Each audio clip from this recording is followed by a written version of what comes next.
ይህንን ነገር ሁላችሁም መስማት አለባችሁ ብዬ አስባለሁ። በህይወታችሁ ስኬታማና ደስተኛ ሆናችሁ ረጅም መንገድ መጓዝ የምትፈልጉ ከሆነ ይህንን ነገር ማወቅ አለባችሁ። ራሳችሁን ውደዱ፣ ራሳችሁን ተንከባከቡ፣ ሌሎችን ሳትጎዱ። ሌሎችን ውደዱ፣ ሌሎችን ተንከባከቡ፣ ራሳችሁን ሳትጎዱ።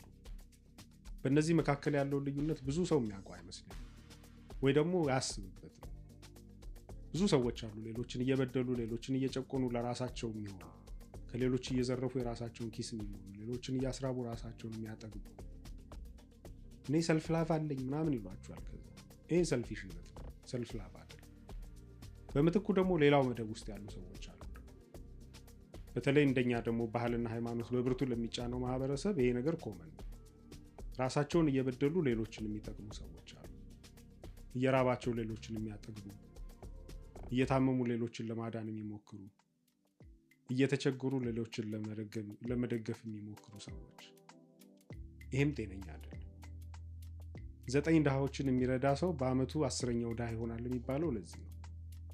ራስን ማዳን መጀመሪያ ያስፈልጋል። ከዛ በኋላ ስንችል ሲሆንልን ወደ ሌላው እንተርፋለን።